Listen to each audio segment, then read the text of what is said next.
All right, update on the hoop house. As you can see, I've got my 1.25" put in and the rest of my 2x2 pressure treated post. The hoops are gonna be on 4-foot centers, and the little 2x2 posts are also on 4-foot centers, but alternating to give it basically double the support. I don't have all the PVC to finish the top and all the hoops, but I did want to update you like I said I would yesterday. Also, I made a comment in my last video and on my math, and then I made a comment down below to correct it. So what I'd said was that this hoop is 18 foot, which it is, 18 by 80, and I was going to do 3 4-foot grow beds. That's 12 foot. 12 from 18, what I said yesterday was 4, which was not correct. It's 6, which gives me my 3-foot spacing between each of the grow beds. So don't want to do a real long update because it took a long time. There was a lot of work involved getting all these posts in, you know, good and straight in line, and driving them in. My arm and shoulder just wore out from swinging that hammer. But I did want to update you where we're at. Everything's good and square. I've got a few hoops in. I got 4 hoops down on that end and 1 on the other far end, the one behind me you just seen. And I have the rest of the hoops to get material and to build. And then the weed protection, it's like a ground cover that'll go all the way across the bottom. That's going to be fairly expensive.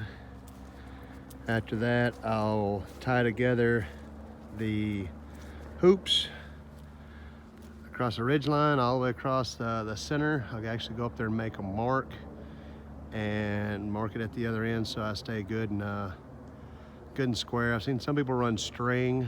I don't know how crazy I am about that idea. I might end up doing it, but I may not. Basically, you would tie a line there, and you come down here at an angle to tether it off, kind of like a tent.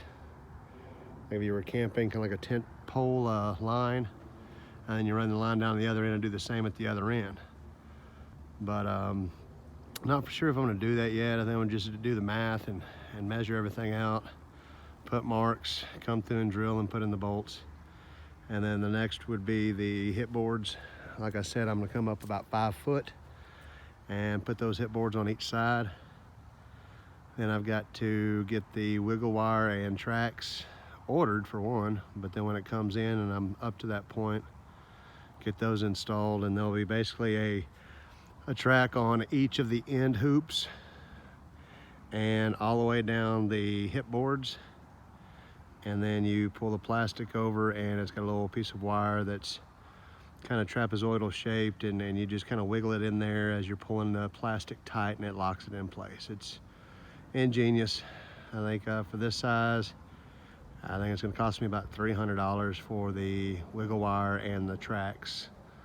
I think that's why some people opt for just stapling it to the boards and everything else. And I could probably do that, but I'm also wanting to take the plastic off in the summertime, put the shade cloth on to protect the plastic, and that would be a nightmare if you had to staple and then rip it off and then staple. You would end up tearing everything up, and it wouldn't last long. So it's gonna be a little bit more expensive, but at the same time, I think that it's gonna be better in the long run. So that's it for today. We have the Dallas Cowboys gonna play in a little bit, so I've done my my work for today. And like I said, all that hammering, if you've got a young son or something that you want to teach him how to swing a hammer, this is one of those projects that would be great for it. And anyways, that's it from CNS Organics. Please like, share, leave me a comment, and you guys have a great day here from Texas. Bye.